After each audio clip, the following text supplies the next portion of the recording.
September 9th, 1965. Commander James Stockdale is piloting his A-4 Skyhawk over North Vietnam when the sky erupts with enemy fire. His aircraft takes a hit, the controls fail. There is no time to think, no time to plan. He pulls the ejection handle. His world goes silent as he rockets into the open air. Below him, a war-torn jungle, enemy territory, certain capture. And yet, in that moment, suspended in the air, James Stockdale felt calm. Because this wasn't the end. It was the beginning of a test he had been preparing for his entire life. As he floated down under his parachute, he thought to himself, I am leaving the world of technology and entering the world of Epictetus. A Roman slave, a Stoic philosopher, a man who taught that freedom comes not from circumstances, but from the way we choose to meet them. James Stockdale wasn't a typical fighter pilot. He was decorated, yes, respected, yes. But what made him different was what he read.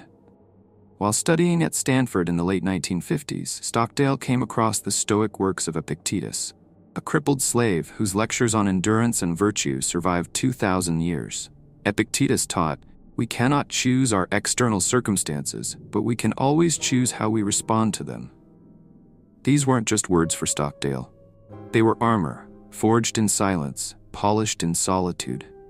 When his classmates focused on strategy and politics, Stockdale studied control, not of others, but of the self. He understood the world wouldn't always make sense, that justice would fail, that pain was inevitable, and so he asked a different question. What happens to the man who loses everything except his mind? After landing, Stockdale was surrounded by villagers, beaten with sticks, tied up, dragged through the streets. Eventually, he was transported to the Hoa Lo prison. Known to Americans as the Hanoi Hilton, the name sounds charming. The reality was hell. In that prison, soldiers were broken, physically, mentally, spiritually. Days blurred into weeks. Food was scarce, sanitation non-existent. But for Stockdale, this wasn't chaos. This was the proving ground for everything he believed. He wasn't just a prisoner. He was a living Stoic. He was tortured more than 20 times, beaten, starved, hung from ropes until his shoulders dislocated. But he refused to betray his men, refused to cooperate in propaganda, refused to act like a victim. At one point, to stop the Vietnamese from using him in staged films, he cut his own face with a razor and beat himself with a stool. He told them, "You will not use me." That wasn't just defiance. That was moral clarity. That was stoicism in blood and bone. In the Hanoi Hilton, there were no visitors, no calls, no letters, no relief. But Stockdale didn't give up. He became the leader of the prisoner resistance.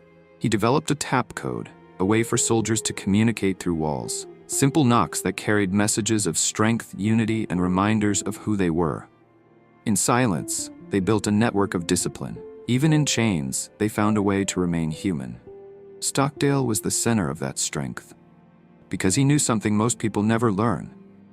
You don't need freedom to be free. You don't need comfort to feel whole. You need choice, you need virtue, you need perspective. He embodied what Epictetus taught nearly 2,000 years earlier.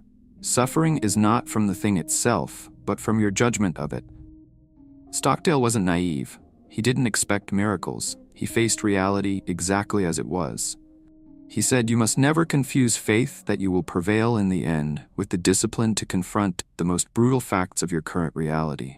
That balance of hope and realism became known as the Stockdale Paradox. After 2,714 days in captivity, that's nearly 7.5 years, Stockdale was released in 1973 along with other surviving POWs. He returned home broken in body but unshaken in spirit. His walk was slower, his face lined with suffering, but his mind, sharp, clear, calm. The world saw a war hero. But beneath that uniform was a philosopher who had lived the most painful truth. That freedom begins where fear ends. He wrote, lectured, and taught leadership after the war. But unlike many, he didn't offer hollow motivation. He offered something deeper. Control what you can. Accept what you cannot. Respond with character. He showed what stoicism looks like, not on paper, but in a cell. Not in theory, but in terror. And he proved, once and for all, that we don't need perfect conditions to live with strength.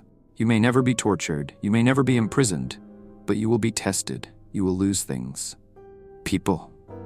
Opportunities, dreams, and when that moment comes, you will have a choice, to collapse or to center, to panic or to pause. to resist what is, or to respond to it. This is what James Stockdale teaches us. You don't need control to have power. You don't need certainty to act with courage. You don't need comfort to remain whole. Because strength is not about the world around you, it's about the world within you. This is Stoic Verz. Real stories, ancient wisdom, modern strength.